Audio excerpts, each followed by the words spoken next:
देखिए, आश्रम की सेवा गतिविधियों की सराहना भी की गई। आश्रम को मानवता, करुणा और सेवा का केंद्र बताया गया। जांजगीर चांपा के दौरे पर सीएम विष्णुदेव साय रहे। इस दौरान भारतीय कुष्ठ निवारक संघ आश्रम पहुंचे।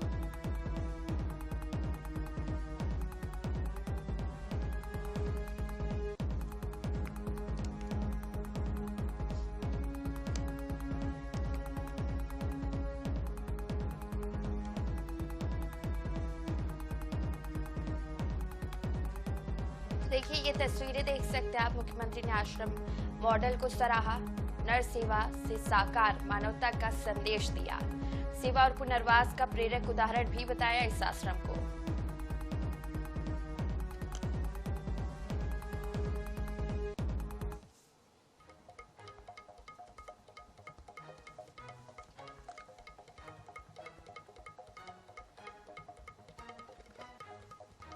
वहीं छत्तीसगढ़ के स्कूलों में मंत्रोच्चार को लेकर एक बार फिर राजनीतिक घमासान छिड़ गया है। इस मामले पर कड़ा रुख अपनाते हुए प्रदेश के शिक्षा मंत्री गजेंद्र यादव ने कांग्रेस पर तीखा हमला बोला है। उन्होंने तुष्टीकरण की राजनीति का आरोप लगाते हुए कहा कि जब क्रिश्चियन स्कूलों में सेंटा क्लॉज की प्रार्थना होती है और मदरसों में इस्लामिक शिक्षा दी जाती है, तब किसी को कोई आपत्ति नहीं होती। शिक्षा मंत्री ने वैज्ञानिक तर्क देते हुए कहा कि मंत्रों के उच्चारण से प्रति सेकंड जो आवृत्ति निकलती है वह पॉजिटिव वेव्स का निर्माण करती है, जो बच्चों के मानसिक विकास के लिए फायदेमंद है। उन्होंने वंदे मातरम और राष्ट्रीय गीत के विरोध को लेकर कांग्रेस नेताओं की आपत्ति को बेहद दुर्भाग्यजनक बताया।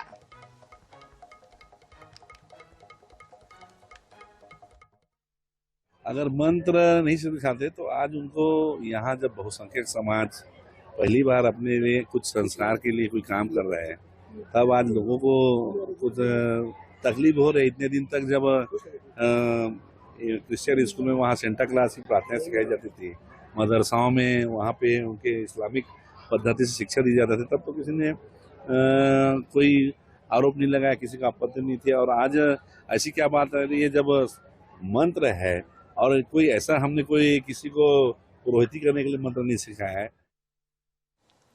तो चलिए अब बात कर लेते हैं भिलाई की, जहां इस्पात संयंत्र में 250 टन लौह स्क्रैप चोरी का मामला संगठित नेटवर्क का रूप लेता जा रहा है।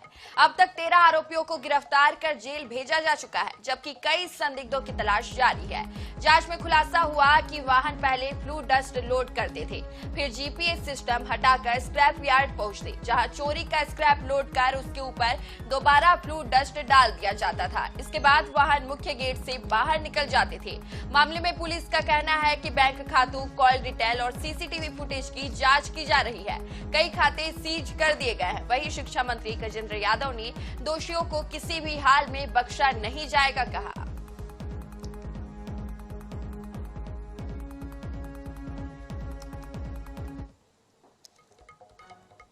13 आरोपी पकड़े जा चुके हैं और इसमें एंड टू एंड इन्वेस्टिगेशन किया जा रहा है और जितने डिटेल्स मिले हैं अकाउंट्स के डिटेल या कन्वर्सेशन के, उसका भी विश्लेषण किया जा रहा है। और जो आरोपी हैं उनसे काफ़ी सारे अकाउंट भी सीज हुए हैं, सीसीटीवी फुटेज है उस पर भी काम चल रहा है। तो अलग अलग बिंदुओं पे काम चल रहा है, उसमें जिस तरह से साक्ष्य आएंगे उसी हिसाब से आगे कार्रवाई की जाएगी। सरकार अपना काम करेगी, जो चोरी किए हैं वो आरोपी तो अंदर हो गए, कार्रवाई होगी और कार्रवाई चली रही है। वहीं छिंदवाड़ा के वेस्टर्न कोलफील्ड्स लिमिटेड यानी WCL के कन्हान क्षेत्र में बंद खदानों से बड़े पैमाने पर कोयला चोरी का मामला सामने आया है। आरोप है कि अंबाडा सब एरिया की पाला चौराई साइडिंग से वर्षों से दबा कोयला मशीनों से निकालकर हाईवा और डंपरों के जरिए बाहर भेजा जा रहा है। शिकायतकर्ताओं ने इसमें ठेकेदार कंपनी और वेकोली प्रबंधन की मिलीभगत का आरोप लगाया है। बताया गया कि 2021 में बंद हो चुकी साइडिंग से गड्ढे भरने के नाम पर टेंडर जारी किया गया, जबकि वास्तविकता में कोयला निकाला जा रहा है। आरोप है कि इसे मिट्टी और पत्थर का उत्खनन बताकर कार्रवाई से बचने की कोशिश की जा रही है। बाय ट्रांसपोर्टिंग के लेके गई है, ना कोई टेंडर हुआ है और टेंडर में बोल रहे हैं मिट्टी, पत्थर और रेता लेके जाने का है, लेकिन यहाँ से प्रॉपर कोयला उठा के ले गए, ना कांटा करवाए हैं, ना एक इंच की टीपी कटी है और डायरेक्ट उठा के लेके गए। लगभग कितना माल रहा होगा? लगभग यहाँ 7 से 8 हजार टन माल लेके गए। कोई पुलिस शिकायत हुई है क्या? पुलिस शिकायत भी करने के बाद ही पुलिस ने भी कुछ नहीं बोली, दूसरी चीज और दूसरे लोगों ने भी कुछ नहीं की, कोई चीज की वो रिस्पांस नहीं दिए। खनिज विभाग को भी मैंने फोन लगाया कि मैडम यहाँ ऐसा ऐसा काम चल रहा है, तो खनिज विभाग ने बोले कि हमारी इन्फॉर्मेशन में वहाँ से कचरा उठा के लेके जा रहे हैं। कि हमने तो टेंडर लिया है ऑनलाइन बिडिंग करके, और हमको जैसा दिया गया है टेंडर, हमको वहाँ से मटेरियल उठाना है और उसको सारदा खदान पहुँचाना है, और बाकायदा उसके लिए WCL का गार्ड हमारी गाड़ी में बैठता है, पर्ची कटती है, और पर्ची कटने के बाद हमारी गाड़ी जाके सारदा खदान में खाली हो जाती है। क्या रेट भाड़े से लिए? अब ये तो टेंडर में देखना पड़ेगा मुझे, मेरा रेट क्या है उसमें। फिर भी ये मेरे आदमी लोग देखते हैं, ये मैं नहीं देखता। वहीं मैहर जिले के बदेरा थाना क्षेत्र के सारंग गांव में भगवान बिरसा मुंडा की प्रतिमा हटाए जाने के बाद विवाद गहरा गया। नाराज आदिवासी समाज के लोगों ने पहले कलेक्टर कार्यालय पहुंचकर ज्ञापन सौंपा और फिर सड़क पर बैठकर प्रदर्शन किया। मामला बढ़ने पर सांसद गणेश सिंह और मैहर विधायक मौके पर पहुंचे। जनप्रतिनिधियों के हस्तक्षेप के बाद वन विभाग ने प्रतिमा सम्मानपूर्वक वापस स्थापित करने की सहमति जताई और हिरासत में लिए गए 2 ग्रामीणों को भी रिहा कर दिया। इस दौरान सांसद ने जनजातीय समाज के कार्यक्रमों के लिए करीब 2 हेक्टेयर भूमि उपलब्ध कराने की मांग पर स्थल का निरीक्षण कर उचित कार्रवाई का आश्वासन दिया। प्रतिमा वापस मिलने पर ग्रामीणों ने जनप्रतिनिधियों का आभार जताया। के लिए जो सरकार ने जनजाति गौरव दिवस मनाने के लिए उन्होंने पूरे देश को कहा गया है, हम लोग जनजाति गौरव दिवस मनाने के लिए बिरसा मुंडा जी की स्थापना के लिए हम लोग 2 हेक्टेयर जमीन की मांग भी किए थे, और बेकायदे 27 तारीख को जो बिरसा मुंडा जी की स्थापना के दिन के लिए भी जानकारी शासन प्रशासन को अवगत कराई गई थी। पर जब स्थापना की गई तो न शासन गया न प्रशासन गया, कोई नहीं पहुंचा। बेकायदे 3-4 बार वन विभाग गया पर कुछ भी नहीं बोला, न नोटिस जारी किया न कुछ भी जारी किया। आज सुबह बड़े तड़का पहुंचा और मूर्ति चोरी करके डिफो यहाँ लेके आए।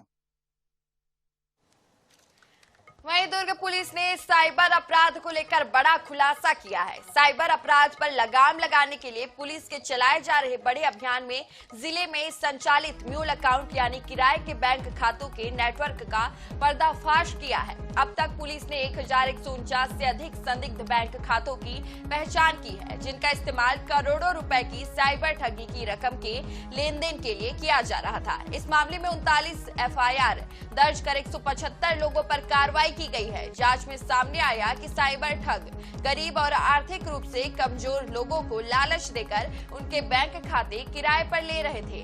खाता धारकों को कमीशन देने का झांसा देकर उनके सेविंग, करंट और बिजनेस अकाउंट का उपयोग ऑनलाइन ठगी, सट्टा और अवैध लेन देन के लिए किया जा रहा था।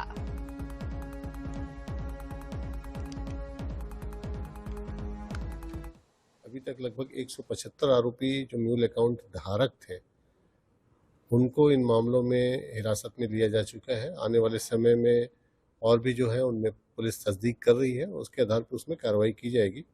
और म्यूल अकाउंट पे नियंत्रण होने से सबसे बड़ा फायदा ये जो ऑनलाइन गेमिंग या सट्टा है ये इस पे अंतर पड़ता है, और साथ ही जो फ्रॉड केसेस है उस पर भी काफ़ी अंतर पड़ता है, क्योंकि अंततः पैसे के लेन देन के लिए म्यूल अकाउंट ही यूज़ होता है। तो पुलिस इस पर विशेष ध्यान देके आने वाले समय में और भी तगड़ी कार्रवाई करेगी। वहीं छत्तीसगढ़ हाईकोर्ट ने मार्को टेस्ट और पॉलीग्राफ जांच को लेकर एक महत्वपूर्ण फैसला सुनाया है। अदालत ने स्पष्ट किया है कि किसी भी व्यक्ति को उसकी इच्छा के खिलाफ Marco analysis, polygraph, brain electrical activation profile यानी BEAP या किसी अन्य वैज्ञानिक जांच के लिए मजबूर नहीं किया जा सकता। कोर्ट ने कहा कि ऐसे परीक्षण केवल संबंधित व्यक्ति की स्वैच्छिक और सूचित सहमति के आधार पर ही किए जा सकते हैं।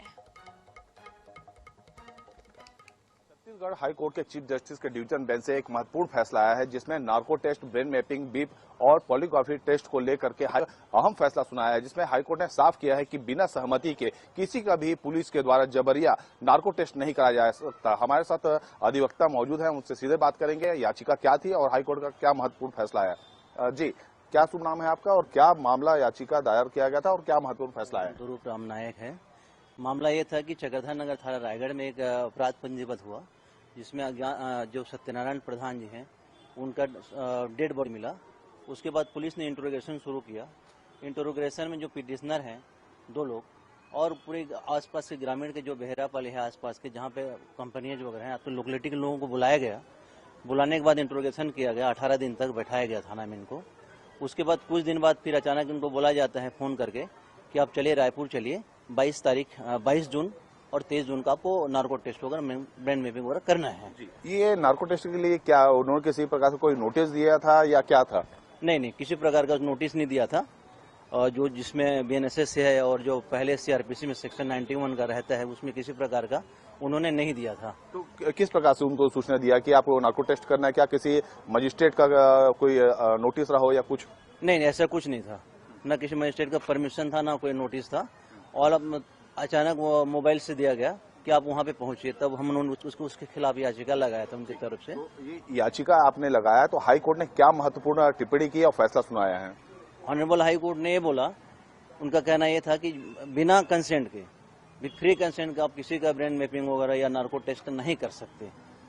आपको यदि करना रहता है पुलिस को तो बाकायदा ये एक प्रोसीजर रहता है, मजिस्ट्रेट से ड्यूली परमिशन लेना रहता है, उसके बाद ही आप नार्को टेस्ट उसका कर सकते हैं। तो देख सकते हैं यहाँ पर जो याचिकाकर्ता के अधिवक्ता इनके साफ्तों पर यह कहना है कि Chhattisgarh high court chief justice के डिवीजन में से एक महत्वपूर्ण फैसला है जिसमें अप्रूव फॉर रिपोर्टिंग, मतलब एक बड़ा मील का पत्थर एक साबित होगा। ये इस तरीके का जो आदेश आया है, इसमें अब पुलिस किसी भी अपराधी हो या किसी से भी जबरिया उनका ब्रेन मैपिंग या नार्को टेस्ट नहीं करा सकती। कैमरा पर्सन आशीष सिवाग साथ पंकज गुप्ते, आईएनएच न्यूज, बिलासपुर। तो चलिए अब बात कर लेते हैं राजधानी भोपाल की, जहां ऐशबाग थाना क्षेत्र के अम्बेडकर कॉलोनी में बुजुर्ग दंपति हेमंत और पत्नी शकुंतला की हत्या मामले में पुलिस को उनके मोबाइल बरामद हुए हैं। हत्यारे दोनों के मोबाइल के चूना भट्टी क्षेत्र में फेंक दिया था। मोबाइल एक शख्स को मिला और उसने वो फोन किसी और को दे दिया था। अब पुलिस मोबाइल फोन का डेटा रिकवर करने की कोशिश की जा रही है। जांच में पुलिस का फोकस प्रॉपर्टी विवाद और सुपारी किलिंग के एंगल पर है। पुलिस ने शकुंतला बारिक के भाई विनोद समधी मोरिस सोलोमन और उनके बेटे से 12 घंटे पूछताछ की। उनके मोबाइल फोन जब्त कर कॉल डिटेल और डिजिटल डेटा की जांच की। वहीं घटनास्थल और आसपास लगे सीसीटीवी कैमरों की फुटेज के संदिग्धों की पहचान की जा रही है। के बाद जो है कचरे के ढेर में फेंक दिए गए थे। वहां से एक व्यक्ति ने उनको उठा के एक व्यक्ति को दिया, फिर वहां से उसने जो व्यक्ति फाइनली उसको यूज कर रहा था उसके पास पहुंचे थे और उसमें बेसिकली मोबाइल्स जो थे वो ऑलरेडी फॉर्मेट हो चुके थे। तो उसमें कोई इस प्रकार का हम लोग को डेटा उसमें भी मिल नहीं पाया। उसमें भी हम लोग साइबर फोरेंसिक्स की भी मदद ले रहे हैं। वहीं छतरपुर में नारायणपुरा रोड स्थित बिलिया पुखरिया की शासकीय भूमि पर 1 साल पहले लाखों की लागत से किए गए पौधारोपण की स्थिति बदहाल अवस्था में पहुंच गई है। देखरेख के अभाव और भीषण गर्मी के चलते 70% फलदार पौधे सूख चुके हैं। लोगों का आरोप है कि पौधारोपण के बाद उनकी नियमित निगरानी और सिंचाई की व्यवस्था नहीं की गई।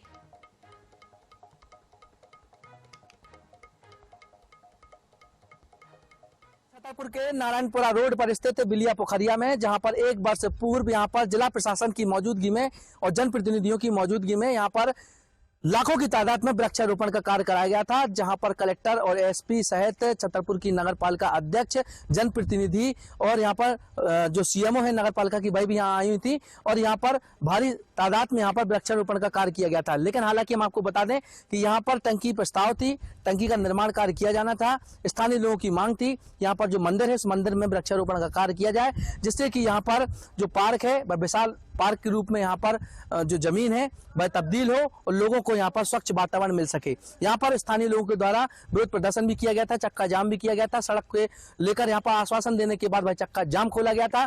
साथ में जो नगरपालिका की जो अध्यक्ष हैं और सीएमओ है उनने आश्वासन दिया था। साथ में यहाँ पर कलेक्टर और एसपी महोदय की गाड़ी भी फंस जाने के बाद यहाँ पर वह वीडियो भी सोशल मीडिया पर तेजी से वायरल हुआ था।